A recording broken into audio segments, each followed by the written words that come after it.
Voltamos com a notícia de frente e mantendo a tradição e o compromisso do Grupo Gazeta de Comunicação de bem informar em defesa da cidadania do nosso povo. O programa Notícia de Frente dá seguimento à rodada de entrevistas com os 11 candidatos registrados para a disputa ao Senado Federal pelo Estado. Cada entrevista terá duração de 30 minutos aqui no A Notícia de Frente. Os candidatos são sabatinados aqui, seguindo uma ordem alfabética, como ficou definido entre os representantes dos candidatos e a direção de jornalismo da TV Vila Real. Mas houve uma troca com o acordo de todos entre o candidato Pedro Táxi e o candidato Reinaldo Moraes, que a gente recebe hoje aqui o candidato do PSC, Reinaldo Moraes, então aqui no A Notícia de Frente. Bom dia, candidato, seja bem-vindo. Bom dia, Nayara, bom dia, professor Haroldo. Para mim é um privilégio estar aqui nessa manhã e poder conversar com os telespectadores, né? Conhecer um pouco mais da nossa história, da nossa trajetória e principalmente das propostas que nós temos para o Mato Grosso. Primeiro eu quero começar com uma pergunta que, na verdade, vários telespectadores já fizeram aqui. O senhor é conhecido como o Rei do Porco. O senhor trouxe esse próprio slogan, né? Esse nome, Reinaldo Moraes, Rei do Porco, ou não? Adjetivaram, colocaram aí ao senhor essa marca como Rei do Porco. O senhor tem algum problema de ser chamado de Rei do Porco, candidato? Não, a princípio eu acredito que quando começaram a usar esse apelido, foi até de uma forma tentando criar pejorativamente esse apelido. Mas eu não fico incomodado, né? Eu ficaria incomodado se eu fosse o rei da propina, o rei da trambicagem, né? O rei da politicagem, mas você ser o rei da suinocultura, o rei do porco, produzindo alimento e dando emprego para quem precisa, para mim é uma honra.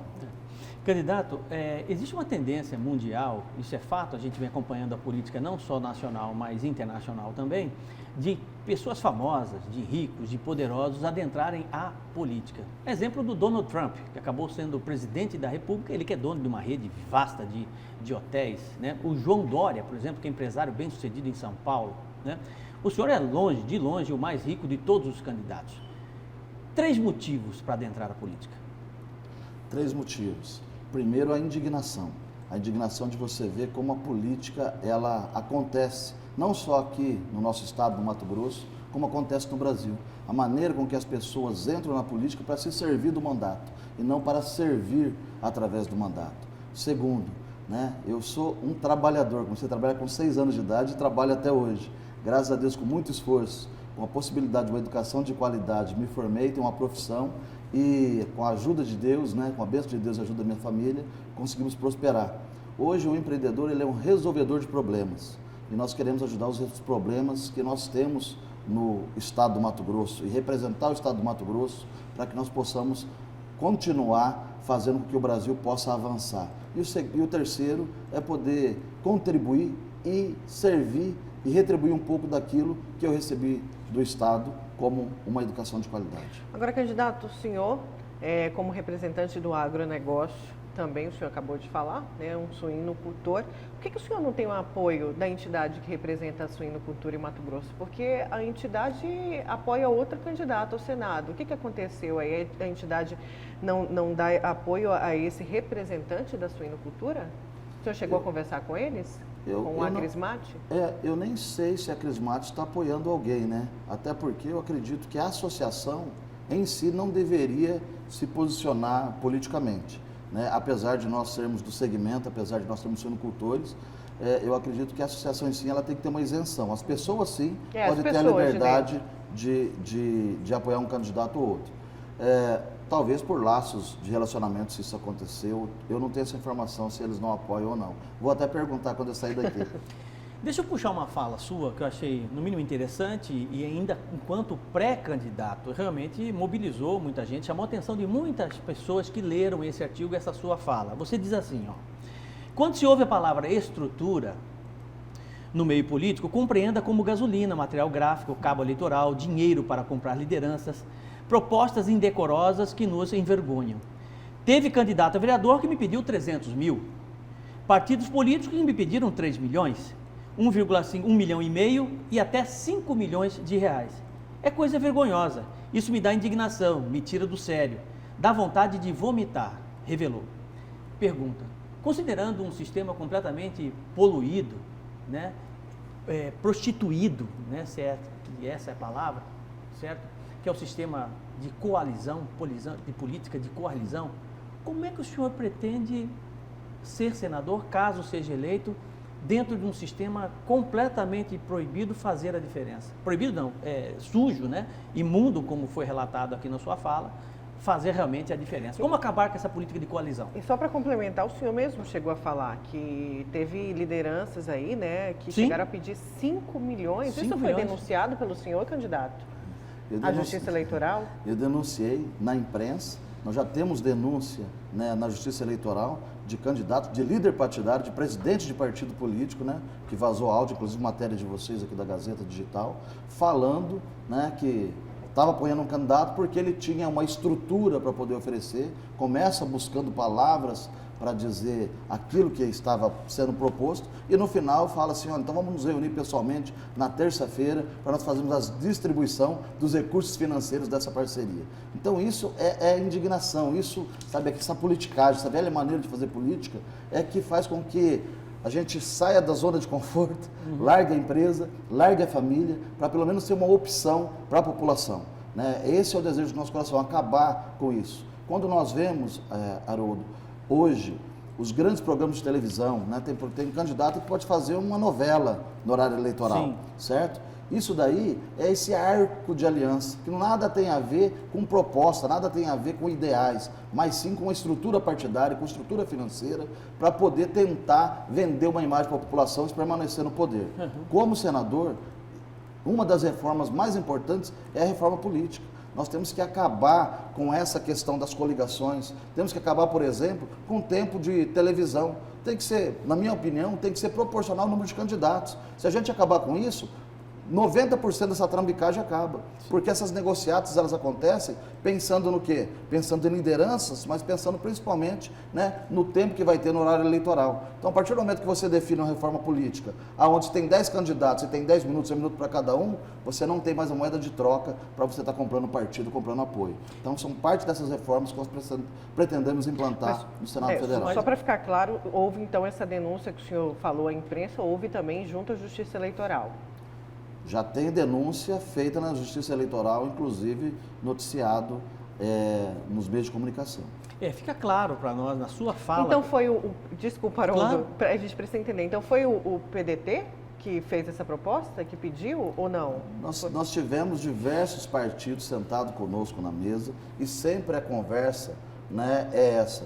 Qual é a estrutura que você tem para oferecer? Nós precisamos pagar programa, precisamos pagar produtora, nós precisamos dar um subsídio para os nossos candidatos a prefeito. Foi o PDT ou a que fez prefeito. essa proposta, Não, candidato? só tive diversas conversas, né, com partidos políticos e com lideranças políticas.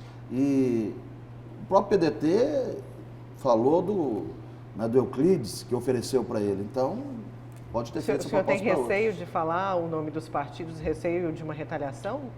Não, eu acho que isso daí que ele tem que investigar é o TRE. Né? Ele tem que ficar atento e investigar isso, investigar inclusive, né, essas doações cruzadas que estão acontecendo, né, de candidatos a senador, investindo em candidatura de prefeito, em candidaturas, que talvez, se puxar o novelo, a gente consiga descobrir muitas coisas desses bastidores obscuros da política.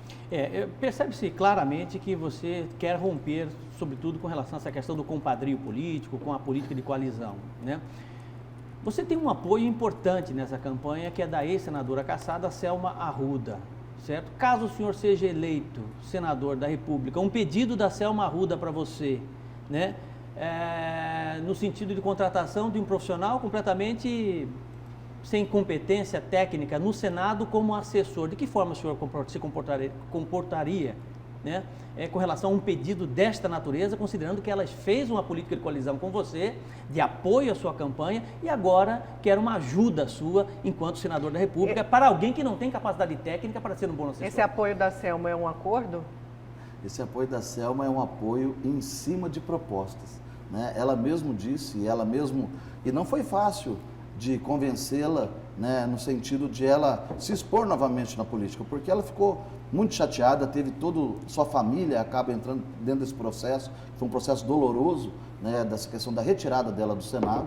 Na minha opinião, né, uma retirada injusta da maneira que foi feita. Nós temos aí senador com dinheiro na cueca, nós temos aí senadores respondendo o processo há 15, 20 anos e nada acontece, e ela em poucos meses, né, foi retirada do Senado. Com relação à questão de proposta, eu sou a favor da meritocracia.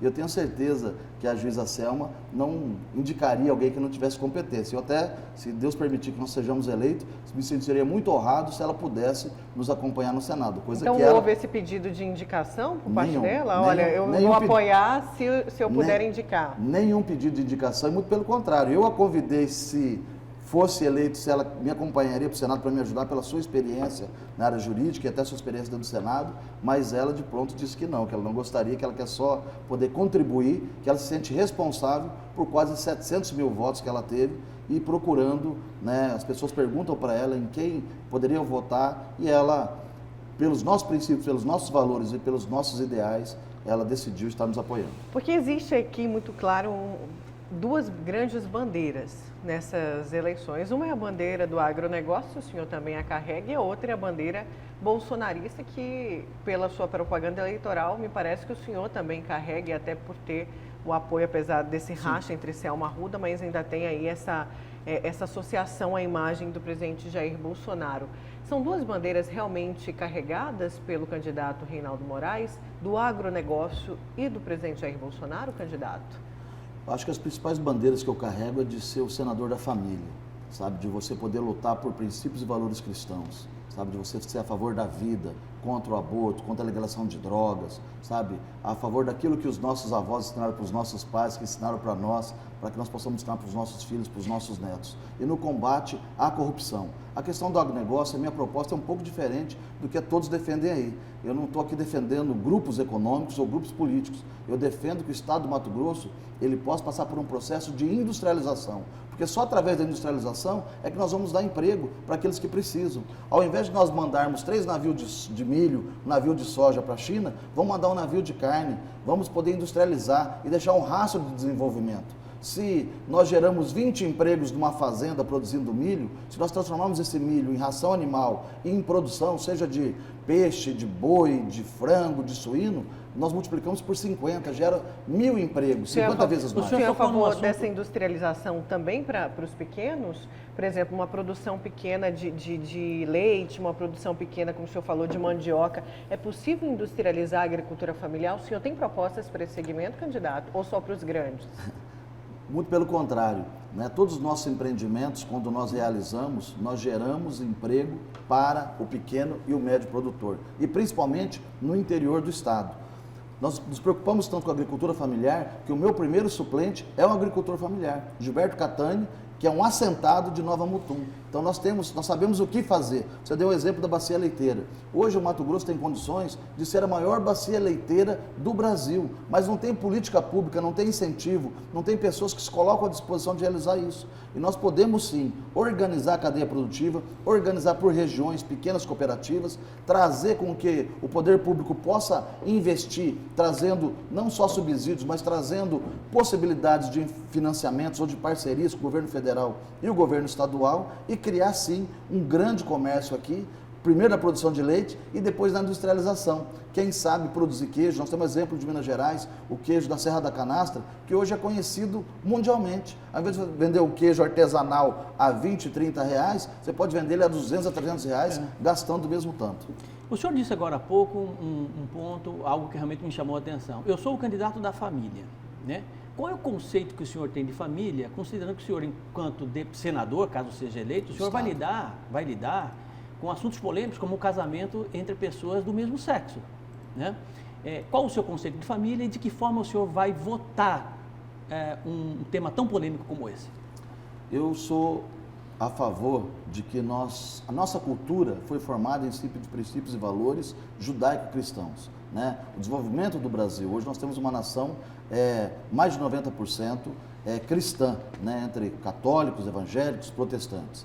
Eu sou contrário ao casamento, né, do mesmo sexo. Eu acho que Isso tudo está de acordo com a palavra de Deus e eu acredito, né, na Bíblia, e então a minha defesa, eu não tenho nada contra decisões das pessoas, acho que elas têm a liberdade de decidir. O que eu acho é que nós temos que ter política, enquanto nós representantes do Estado do Mato Grosso e representantes no Brasil, políticas para que nós tenhamos num todo na sociedade, não deixar talvez às vezes que temas de minorias possam ser colocados como sobrepondo o tema da maioria. Sei que é um tema polêmico, sim, mas essa é a minha opinião, não poderia enquanto ficar em cima do muro não, falar. Exatamente, não pode ficar em cima do muro, porque são 12 ou 13 comissões no Senado, né, que você vai participar. E você tem assuntos dos mais polêmicos que o senador precisa tratar, inclusive para trazer estabilidade para o Estado, com relação a uma posição tão importante como essa.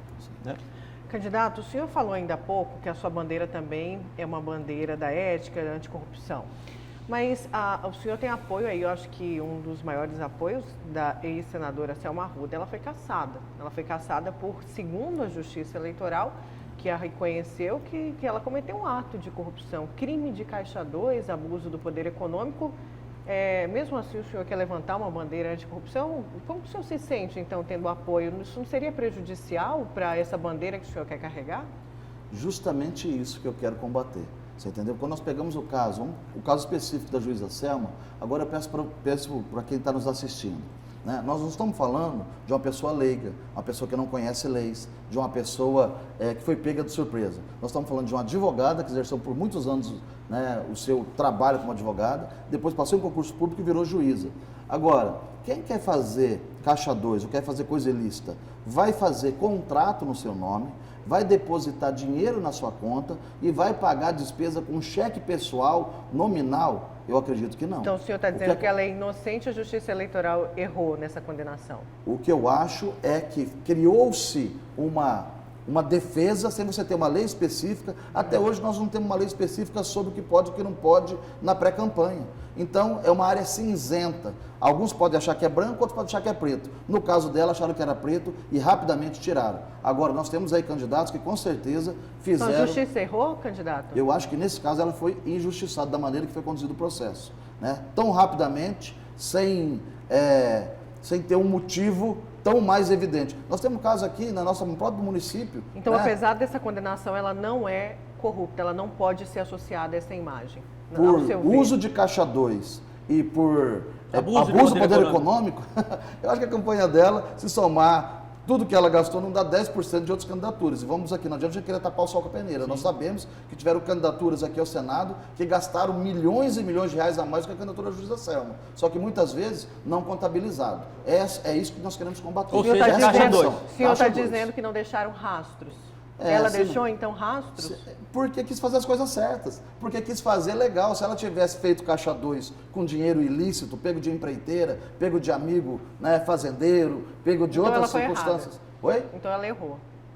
Não. Ela realmente cometeu isso? Não, ela fez tudo correto, ela fez tudo lícito, ela prestou conta. A única coisa foi um erro formal na prestação de conta. É isso que eu considero. Entendi. Se ela tivesse seguido o caminho normal da política, realmente ela não teria o mesmo problema. Se ela tivesse andado pelo subtúnel da política, né, que a gente vê aí e que continua vendo nessa eleição, ninguém nem estava tocando no assunto. Olha, tem um projeto do senador Cristóvão Buarque, há anos engavetado no Senado, que me chama bastante atenção, mas ninguém põe a mão. Ninguém põe a mão. Eu quero saber a sua posição com relação a esse projeto, que provavelmente uma hora ou outra pode voltar, caso o senhor seja senador, né? Que obriga, de certa forma, não é obriga, não vou usar outra palavra para obriga, mas que os filhos de políticos no Brasil tenham que estudar na rede pública de ensino. Entendeu? Né? Então o filho do deputado federal vai estudar na rede pública, do deputado estadual, rede pública, vereador, todos têm que estudar na rede pública de ensino, porque existe uma diferença muito grande da qualidade de ensino entre a rede privada e a rede pública. O que o senhor acha com relação a esse projeto e de que forma o senhor votaria? Eu acho que poderíamos ampliar, né? Não só o ensino, quem sabe a saúde também. Acabar com os privilégios dos políticos, né? Acabar com os planos de saúde, com as consultas particulares e colocar todos eles, seus familiares também, para ser atendido pelo SUS. Eu acho um bom projeto, né? Eu acho que ele está provocando uma discussão. Eu acho muito difícil de ser aprovado, mas ele provoca uma discussão. E é justamente isso que nós queremos fazer. Como eu disse, eu estou aqui hoje como candidato ao Senado e como empresário bem-sucedido, porque eu tive uma educação de qualidade. Eu estudei minha vida toda em colégio público, escola municipal, colégio estadual, fiz universidade pública, passei em primeiro lugar no vestibular. né? Passava em qualquer curso na universidade. Disputei a minha vaga no vestibular com os meus amigos que estudaram nos principais colégios particulares do Brasil. Agora, será que hoje um filho de um empregado doméstico, como eu sou, de um mecânico, aqui de Cuiabá, de Várzea Grande, né, ou aqui do interior do Mato Grosso, tem condições de brigar por uma vaga no Enem, ou uma vaga no vestibular, com filhos de médicos, de empresários? Com certeza não tem. É contra isso que nós temos que lutar. O senhor chegou a ter um pedido de impugnação da candidatura, porque o seu suplente teria participado de um evento com o presidente, aliás, onde estava o presidente Jair Bolsonaro. Como que ficou essa situação? Realmente houve um erro aí do seu suplente, candidato? Sabe aquele ditado, faça o que eu falo, mas não faça o que eu faço? É isso que traz indignação na maneira de ser da política. O nosso pedido de cassação da nossa chapa foi feita pela Tenente-Coronel Rúbia Fernanda, ok? Dizendo que o meu primeiro suplente, Gilberto Catani, que é um assentado, que foi convidado pelo Naban Garcia e pela agenda, pelo cerimonial do presidente da República, porque ele estava fazendo um evento de entrega de título de posse para assentamentos, então ele estava lá como assentado, com uma pessoa que espera receber o título da sua propriedade, que está lá há mais de 20 anos, não foi lá para fazer política, ele estava lá num segmento da categoria que ele participa e de que ele necessita também ser titularizado, sentado lá no fundo do cerimonial, sem aparecer. Aí a tenente-coronel entra com um pedido falando que nós estávamos fazendo, que o Catani estava fazendo o abuso do poder político por estar do lado do presidente. Só que ela esquece de falar no seu pedido que ela e o seu primeiro suplente, ela que é polícia militar e o suplente que é político, eles estavam no mesmo evento junto com o Catani.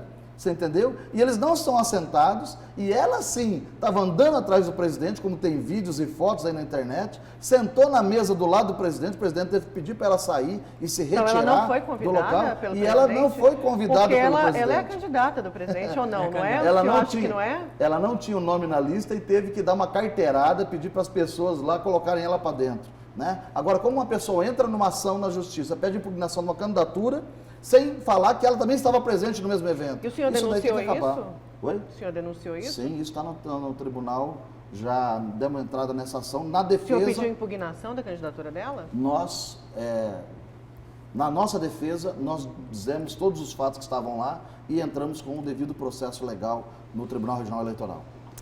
Olha, os principais analistas políticos no Brasil apontam que este ano o eleitor vai sepultar a corrupção, a corrupção não, os corruptos, né? Existe Que assim seja. uma indignação muito grande Sim. da população em todos os sentidos, né? Em que situação ou em que situações a honestidade é a melhor política?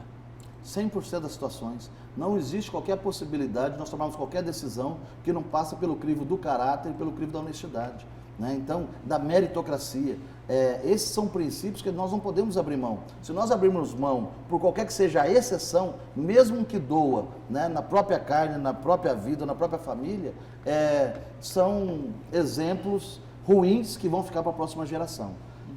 Candidato, eu quero falar agora sobre, se eleito for senador, tem uma discussão, na verdade, é um pedido, né, muito grande. O senhor representa aí o agronegócio, mas a Baixada Cuiabana necessita de uma solução para o veículo leve sobre trilhos. O que vai acontecer com o VLT em Cuiabá e Várzea Grande?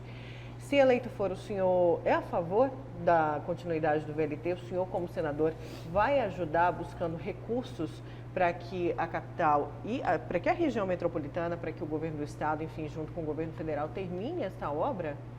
Eu sou a favor e eu acho um descaso o que tem sido feito com o VLT. Né? Já entraram governadores, já entraram novos prefeitos e nunca ninguém tomou esse tema de frente. E eu sabe por que eu sou a favor? Primeiro que já gastaram bilhões nesse projeto. E segundo, para que nós possamos acabar hoje, o VLT não terminado, ele é um memorial da corrupção. A partir do momento que nós terminarmos o VLT, mas terminarmos ele, sabe, com qualidade, com recursos definidos e com honestidade, sem corrupção, nós vamos transformar esse símbolo da corrupção num símbolo da superação, de que vale a pena nós fazermos a coisa certa. Então o senhor acha necessário terminar? Eu acho necessário e eu acho que se nós não fizermos, vai ficar marcado na história do Mato Grosso e de Cuiabá. O senhor acredita que uma parceria público-privada poderia ser aí a solução ou não? O senhor acha que isso tem que ser obra Pública, somente pública. Eu acho que tem que ser terminado, encontrar o caminho que precisa ser feito. Parceria público-privada, recursos federais, financiamento a longo prazo, mas que precisa ser finalizado. O senhor é um empresário bem-sucedido, né? Isso em função do seu trabalho, em função do seu esforço, né? Foi próspero na sua vida, está sendo próspero na sua vida. Estamos aí à frente, praticamente logo depois das eleições, a votação da reforma tributária, que é importantíssima, a meu ver, para o país. Numa mudança radical da cobrança de impostos do consumo para a propriedade, né, em que os ricos pagam mais, o senhor ia pagar mais imposto, né, caso haja esta mudança. Tudo em prol de menos desigualdade e menos injustiça social. Qual a sua votação? Qual seria o seu comportamento no Senado com relação a esse ponto específico na reforma tributária? Eu sou a favor da reforma tributária, sou a favor da simplificação, né, dos tributos, para que a gente tenha condições de ter menos imposto, não só do ponto de vista da quantidade, mas do percentual. Nós precisamos reduzir a carga tributária. Agora, como nós vamos reduzir a carga tributária se o governo hoje tem déficit? Né? Hoje, esse ano, vamos ter mais de 800 bilhões, ou seja, é que nem nós dentro de casa, se ganhamos R$2.000 e gastamos 2.500. Vai chegar no final do mês, vai ter que entrar no cheque especial, no cartão de crédito. Então, primeiro, eu acredito que nós precisamos fazer a reforma administrativa, acabar com o privilégio, acabar com regalias. Você que está nos assistindo, sabia que o salário de um senador é R$33.000? Igual um deputado federal. Então, o senhor vai abrir mão da verba indenizatória e outros penduricados? É isso daí que eu vou falar. É justamente isso. Né? São R$33.000 de salário e um senador da República tem mais de R$300.000 para gastar por mês, da maneira que ele quiser, contratando assessores, 50, 100 assessores, gastando esse dinheiro, só que ninguém fala nada disso. Eu vou votar contra. Eu acho um absurdo nós termos aqui hoje dentro do Estado verba indenizatória que você não precisa prestar conta e gasta da maneira que quer. Tem que acabar com os privilégios, acabar com esse gasto desnecessário. Então, reforma administrativa primeiro. E eu sou a favor da reforma tributária, simplificando, reduzindo impostos, e quem ganha mais, paga mais. Quem ganha menos, paga menos. Eu acho que as grandes fortunas, principalmente do sistema financeiro, têm que ser taxadas também. Ou seja, quem ganha mais, paga mais, quem ganha menos, paga menos. Quando o senhor fala redução de impostos, quer dizer, redução de impostos para quem paga mais, então. Não, redução de impostos... Para quem paga menos. Para quem paga Desculpa, menos. para quem paga menos, né? Porque, por exemplo, o quilo de uma panceta lá, que eu vou comprar lá no mercado, certo? Que o senhor vende, certo? Que é, por sinal, muito boa, né? O senhor, que é muito bem sucedido, que tem um recurso infinitamente maior que eu ou que o Coité, paga o mesmo imposto hoje, entendeu? No quilo dessa panceta. Isso é completamente injusto. Então o senhor é a favor nessa mudança, exatamente nessa mudança, sou a favor da mudança do consumo para a propriedade. Principalmente para que a população de menor renda, ela tenha acesso a mais produtos, tenha mais qualidade de vida e ela possa pesar menos no bolso dela o imposto que ela paga. Porque, na verdade, a família, né, o pequeno produtor, o pequeno comerciante, a dona de casa, eles não têm como sonegar. Quando ele vai no imposto comprar o seu produto da cesta básica no supermercado, o imposto está lá. Tá lá. E muitas vezes existem engenharias, né, feitas por grandes empresas, grandes conglomerados, contratando grandes escritórios de contabilidade e grandes advogados que, teoricamente, estão aí defendendo a causa, né, conseguem encontrar caminhos para não pagar imposto. Então, sou a favor de que as grandes fortunas paguem mais imposto e o assalariado tenha seus impostos quase que zerados. Falando um pouco da estrutura do Senado e também a articulação que o senhor deve ter, algumas entidades falam em apoio, o tempo está curto, mas vai ser rápido, em apoio por conta de articulação. O senhor vai ter essa abertura? O senhor já sabe quantas comissões tem o Senado, quais o senhor vai participar e como será seu diálogo com o presidente Jair Bolsonaro?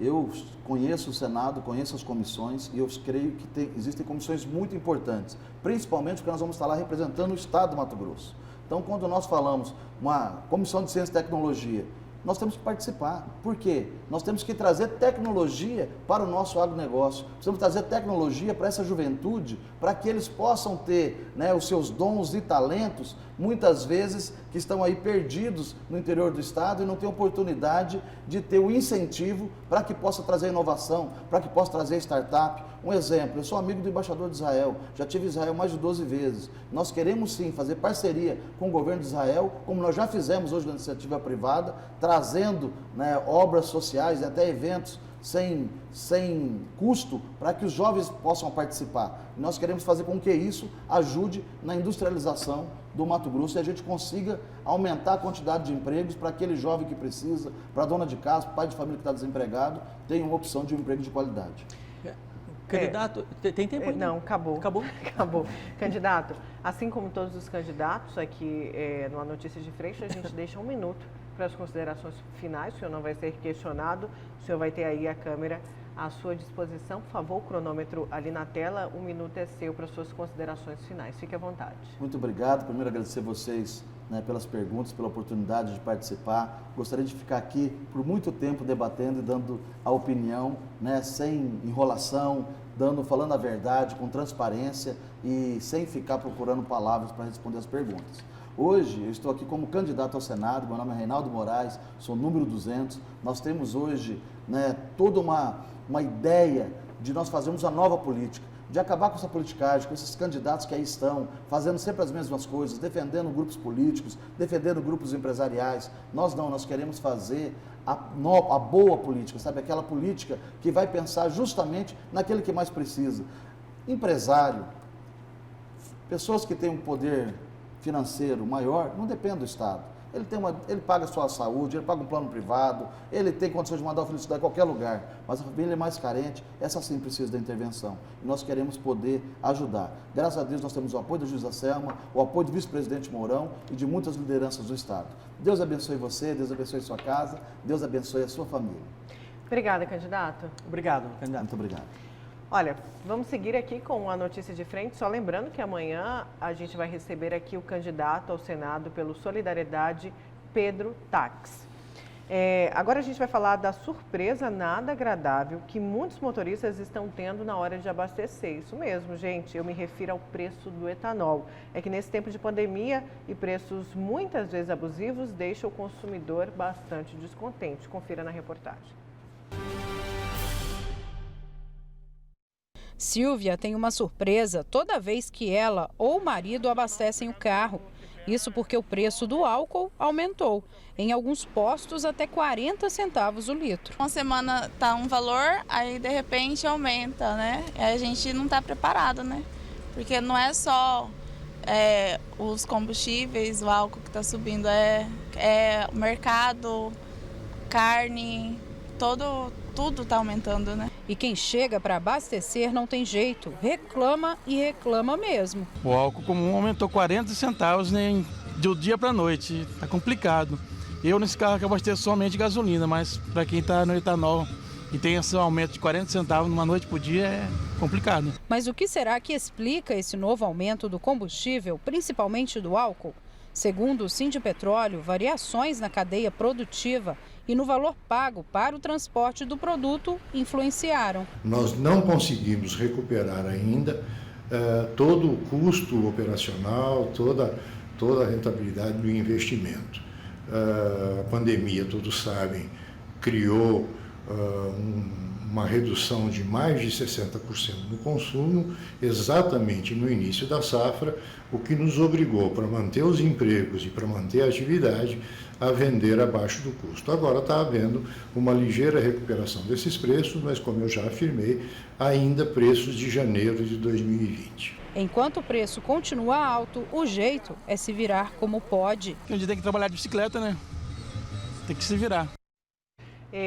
A gente tem que se virar como pode, literalmente, né, Haroldo? Com certeza. Ver esse aumento. A vontade do presidente. E aí você vê, para essas pessoas que trabalham com carro, e aí, como que fica? Muito difícil, o aplicativo muito complicado. Não é para o sujeito que tem boa renda, que tem verba indenizatória, que tem um monte de coisa, para ele tanto Nem faz se como tanto preocupa, fez, né, Haroldo? 40 centavos a mais, 40 centavos a menos, não vai mudar nada. Mas essa tentativa do governo federal, do Jair Bolsonaro, de passar o combustível direto da usina ao posto de combustível, isso vai baratear bastante, mas para passar precisa ter muita, entre aspas, governabilidade para que a coisa aconteça. Pois é, então vamos?